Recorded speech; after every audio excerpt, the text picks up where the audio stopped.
Ada pertanyaan ya yang perlu kami jawab, yaitu tentang perbedaan sholat perempuan dengan laki-laki. Nah, ini penting sekali. Apakah tata cara sholat perempuan itu sama persis dengan laki-laki, maksudnya persis 100%, ataukah ada sisi perbedaannya? Jadi begini, perhatikan ya, khususnya untuk ibu-ibu dan remaja putri. Secara umum tata cara sholat perempuan itu sama dengan laki-laki. Secara umum, saya katakan secara umum itu nanti ada beberapa sisi perbedaan tata cara sholat perempuan dengan laki-laki. Memang hadisnya dalam Sahih Bukhari Muslim itu Nabi bersabda, "Shollu kama ra'aitumuni usolli," sholatlah kalian sebagaimana kalian melihat aku sholat. Memang ini perintah ini secara umum untuk laki-laki perempuan. Jadi tata cara sholat kita laki-laki dan perempuan itu disuruh nyontoh Nabi. Tapi hadis ini walaupun umum, tapi keumumannya sudah dikhususkan dengan beberapa dalil yang nanti disimpulkan bahwa sebagian tata cara sholat perempuan itu berbeda dengan laki-laki pada 3 hal. Perhatian ya, pada 3 bentuk atau 3 hal. Pertama, tata cara mengangkat tangan ketika takbir, baik takbiratul ihram atau takbir perpindahan. Begini, kalau laki-laki, berarti ya, kalau laki-laki itu kalau takbir, tangan itu diangkat setentang dengan apa? Bahu. Setentang itu sejajar. Jadi kalau laki-laki begini, Pak. Nah, gini. Allah, ya kan? Atau setentang dengan telinga. Begini. Ini kalau laki-laki, Pak. Kalau apa? Laki-laki. Kalau perempuan nggak seperti itu. Kalau perempuan nggak setentang dengan telinga atau setentang dengan bahu. Kalau perempuan itu harus bukan harus ya, dianjurkan untuk di bawah bahu, di dada, setentang dada atau perut. Jadi kalau perempuan cuma gini, ya cuma sekian ngangkatnya. Allah. Bukan perempuan gini, Pak. Nggak begini. Kalau ini laki-laki, ini laki-laki. Kalau perempuan pendek. Jadi setentang dengan apa? Dada atau bahkan perut. Jadi begini, Allah. Ini pertama bedanya ya. Kemudian perbedaan yang kedua adalah tata cara ruku'. Kalau laki-laki itu kalau ruku' posisi napa niki 2 siku itu dijauhkan dari napa nih namanya? Dari bagian tubuh samping ya. Niki kan dijauhkan begini. Ini kalau siapa?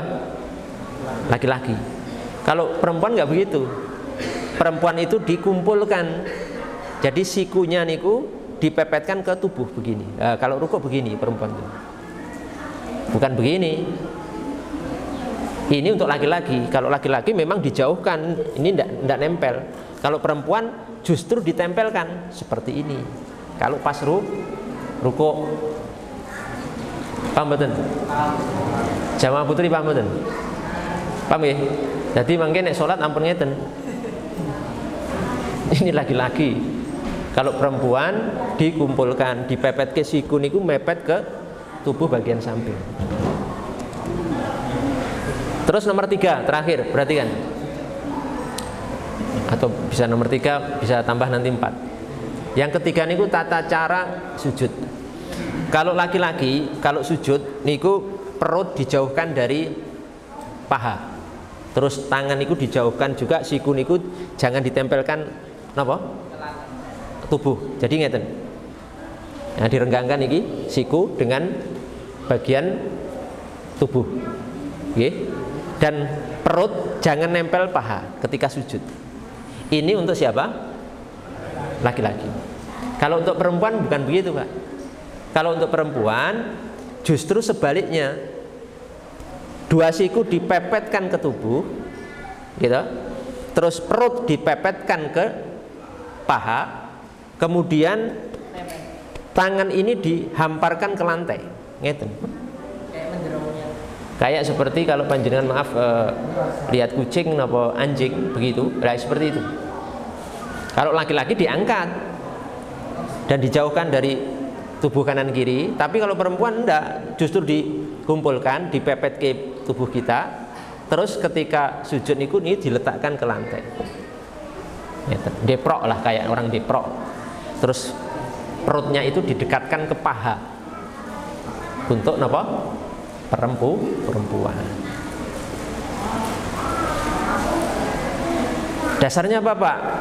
Dasarnya sebuah hadis riwayat Imam Abu Dawud dalam Marasil dengan sanad yang sahih dari Yazid bin Abi Habib. Beliau Yazid bin Abi Habib menyatakan anna Rasulullah sallallahu alaihi wasallam marra ala imra'ataini tusalliyan. Nabi niku pernah melewati dua perempuan yang sedang sholat. Faqal, kemudian Nabi bersabda, idza sajatuma faldumma ba'dal lahmi ilal ard. Kalau kamu berdua wahai perempuan sujud, maka kumpulkan sebagian tubuhmu ke bumi. Ya berarti apa? Tadi tangannya niku diletakkan di bumi, ditempelkan ke bumi, dikumpulkan, tubuhnya dikumpulkan, perutnya nempel paha atau mendekati paha, terus sikunya ditempelkan ke samping badan, dan ini diletakkan, tangan itu diletakkan ke lantai, bukan diangkat. Kemudian kata Nabi, fa innal mar'ata laysat fi dzalika karajuli. Karena apa? Karena perempuan itu dalam hal ini tidak seperti laki-laki, beda dengan laki-laki. Hadis ini dalam Marasil Abu Dawud dan sanadnya sahih. Kemudian hadis ini walaupun hadis mursal Yazid bin Abi Habib niku tabi'i, tapi mengucapkan Nabi bersabda. Tabi'i niku kan nggak ketemu Nabi, yang ketemu Nabi niku sahabat. Tetapi kandungan hadis ini dikuatkan oleh banyak penguat lain. Seperti misalkan pendapat ini atau kandungan maknanya niku menjadi pendapat jumhur ulama, hampir seluruh ulama dunia dari masa ke masa. Kan nggak mungkin seluruh ulama atau hampir seluruh ulama kok bisa memahami seperti itu. Ini berarti ada indikasi yang menguatkan. Kedua, kandungan hadis ini diamalkan oleh sahabat. Pertama sahabat Ali bin Abi Thalib, kemudian sahabat Ibnu Umar. Ali bin Abi Thalib dan Ibnu Umar itu berpendapat dengan kandungan hadis ini. Jadi perempuan itu memang beda dalam tiga hal tadi. Ketika sholat, ya, atau tata cara sholatnya dengan laki-laki. Kemudian juga para pendahulu kita dari para salaf as-salih itu juga berpendapat dengan hadis niki. Seperti siapa? Atha bin Abi Rabah, ya, ulama besar waktu itu, ya. Atha bin Abi Rabah itu seorang tabi'i. Kemudian Ibrahim An-Nakhai juga berpendapat dengan pendapat ini,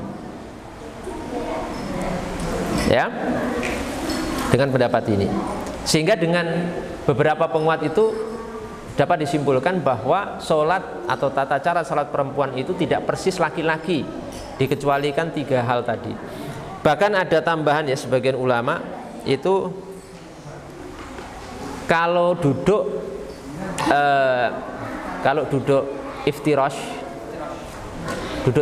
niku duduk ketika pantat kita menduduki kaki kiri niku iftirash. Perempuan itu kalau duduk iftirash, kaki kanan tidak ditegakkan seperti laki-laki, tapi duduknya menjadi menduduki dua kaki kanan dan kaki kiri, namanya duduk bersimpuh. Sebab kenapa ada perbedaan seperti ini? Karena kata para ulama di antara Imam Syafi'i dalam karena perempuan itu sifatnya bil istitar, ya. Perempuan itu sifatnya harus ditutupi, Pak. Karena gerakan-gerakan yang tadi kalau disamakan laki-laki itu akan berpotensi terlihat auratnya ketika sholat. Seperti takbir gini, kan perempuan, Pak. Kalau laki-laki tidak masalah. Kalau laki-laki ini kelihatan keleke, tidak batal sholatnya. Kalau perempuan gini terus kelihatan, itu batal sholat. Sifat perempuan itu seperti itu. Makanya bisa dilihat di kitab ya, jilid 1 halaman 138. Perbedaan-perbedaan ini juga di beberapa riwayat lain, ya, sudah saya sebutkan tadi. Dan ini ada sebuah nukilan dari seorang ulama namanya Syekh Nawawi Al-Bantani dalam Nihayatul Zain, saya sebutkan ya supaya lebih mantap. Beliau mengatakan wa yujafar rajulu fi sujud wa fi ruku' bi ayarfa'a batnahu an fakhidhaihi wa mirfaqaihi an jambaihi. Kalau laki-laki ketika sujud dan ruku' niku hendaknya mengangkat perutnya. Ini kalau laki-laki ya, perutnya niku jangan ditempelkan ke paha, kemudian sikunya itu jangan ditempelkan ke samping badan. Kalau laki-laki, perhatikan. Sekarang perempuan. Wa amal mar'atu wal khuntha fayadhummu kullum minhuma ba'dahu ila ba'din fihima. Tapi kalau perempuan berbeda. Jadi kalau perempuan niku justru disuruh mengumpulkan. Kalau pas ruko atau sujud ini malah ditempelkan ke badan, samping badan. Kalau perempuan, termasuk ketika sujud sebagaimana sudah kita sebutkan tadi. Sebab apa? Kata beliau, li'anna dhamma astur lahuma. Karena dengan mengumpulkan tubuh itu lebih bisa menutup bagi keduanya.